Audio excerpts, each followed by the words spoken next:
રહેણાંક વિસ્તારમાં દીપડાના આટા ફેરવતા રહીશોમાં ફફડાટ. ડભોઈ તાલુકાના તીર્થક્ષેત્ર ચાંદોદ નવા માંડવા ખાતે તબેલામાં ધસી આવી દીપડાએ કર્યું વાછરડીનું મારણ. રહેણાંક વિસ્તારમાં દીપડાના આટા ફેરવવા રહીશોમાં ફફડાટ. ડભોઈ તાલુકાના તીર્થક્ષેત્ર ચાંદોદ નવા માંડવા ખાતે તબેલામાં ધસી આવી દીપડાએ કર્યું વાછરડીનું મારણ. દીપડાએ બે વાછરડી પર હુમલો કરતા એક વાછરડીનું મોત નીપજ્યું, એક વાછરડી ગંભીર. નવા માંડવાના વજલાફળિયા વિસ્તારમાં રહેતા પશુપાલક શાંતિલાલ રબારીના તબેલામાં દીપડો ત્રાટક્યો.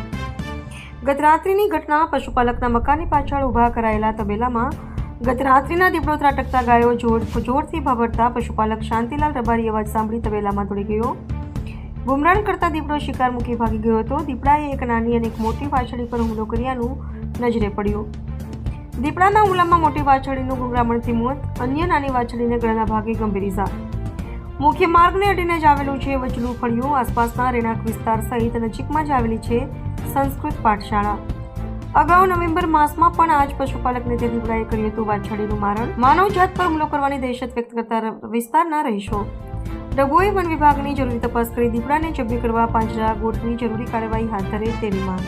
નવા માળવામાં વડલા ફળિયામાં રહીએ છીએ, રહેણાંક વિસ્તારમાં રહીએ છીએ. ત્યાં અમારા મકાનની પાછળના ભાગમાં તબેલો આવેલો છે અને ત્યાં ગઈકાલે 12:30 વાગે દીપડાએ હુમલો કર્યો હતો. એમાં એક વાછરડી ઘૂંઘરામણથી મરી ગઈ છે અને બીજી વાછરડીને ગળે પકડેલું છે. આ એકવારના પહેલાં બનાવવામાં બી એવું હતું કે 11મા મહિનાની 28 તારીખે બી એક વાછરડીનું મારણ કરેલું હતું. તે છતાં અને ફૂલ રહેણાંક વિસ્તાર છે ને મહિને 2 મહિને દીપડાનો ફેરો હોય છે. હવે એ તો એમને પાંજરું મૂકવાની વ્યવસ્થા અમારા માટે કરવી પડે.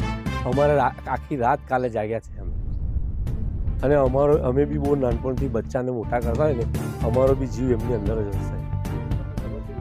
એમાં એવું હતું કે જે વાછરડી બચ્ચાની મા જોડે હતી ને, એ જેવી એક વાછરડી અંદર જાળામાં ફસાઈ ગઈ ને, એ ઓલરેડી અમને નથી ખબર, પણ જે બચ્ચાની મા જોડે બેઠી હતી ને, એ જેવી બચ્ચાને ઉઠાવે ને, એવી જેની મા બહુ બૂમો પાડે. એટલે હું સીધો બાયનું ખોલી મકાનનું અને સીધો બૂટ પહેરીને સીધો તબેલામાં દોડ્યો ને, એટલે એ સમયે તરત જ એઓ 2 સેકન્ડમાં તેથી મારી દેખતા નહીં.